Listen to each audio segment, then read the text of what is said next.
بسم اللہ الرحمن الرحیم۔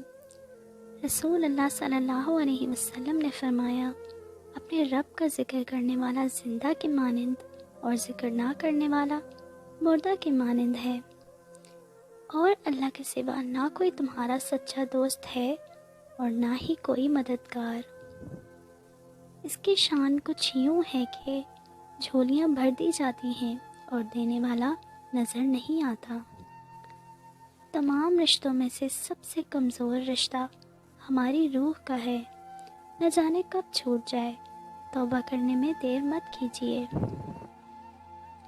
اللہ سے محبت کی ایک یہ بھی نشانی ہے، تیرا دل نرم ہوگا، ذات تیری سخی ہوگی۔ میرا نصیب غلط ہو ہی نہیں سکتا، کیونکہ میرا نصیب تو اس نے لکھا ہے جو مجھے 70 ماؤں سے زیادہ محبت کرتا ہے۔ یوں لگتا ہے جیسے انسان کی عافیت لا علمی میں ہی ہے، بس وہی وقت اچھا ہوتا ہے جب آپ کسی کی اصلیت نہیں جانتے۔ فقط ایک بات اس نے خوب بولی ہے، جدا ہوتے میری فرقت میں بس قرآن کی کرنا تلاوت تم۔ زندگی کا ہر امتحان ہم محنت اور لگن سے پاس نہیں کر سکتے۔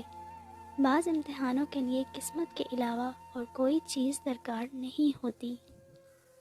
ہم لوگ بھی عجیب ہیں، نشانیاں محفوظ کر لیتے ہیں لیکن لوگوں کو کھو دیتے ہیں۔ جو آنکھیں ایک دفعہ کسی کی بے حسی دیکھ لینا، پھر چاہے ساری زندگی ان میں کتنے ہی رنگ بھر لیں، یہ بے رنگ ہی رہتی ہیں۔ ایک انسان کے کتنے رخ ہیں، اس کا نہ تو پتہ چلایا جا سکتا ہے اور نہ ہی ان کو مکمل دیکھا جا سکتا ہے۔ ایسا لگتا ہے ہر دوسرے شخص سے ملنے کے لیے لوگ نیا رخ اختیار کر لیتے ہیں۔ تمہاری جھوٹی محبت کی وجہ سے اگر کسی کی آنکھوں میں دن رات آنسو ہیں تو سکون سے تم بھی نہ رہ پاؤ گے۔ جانتے ہو ہم محبت کرنے والے بھی نا بڑے عجیب ہوتے ہیں۔ ایک بندہ ہم نے چن رکھا ہوتا ہے جس کے بغیر جی نہیں سکتے اور اس کے بغیر جیے بھی جاتے ہیں۔ امید ہے آپ کو ویڈیو پسند آئی ہوگی۔ ایسے مزید ویڈیوز کے لیے چینل کو سبسکرائب کریں تاکہ اس طرح کی مزید ویڈیوز آپ تک بر وقت پہنچ سکیں۔ ملتے ہیں اگلی ویڈیو میں، تب تک کے لیے اللہ حافظ۔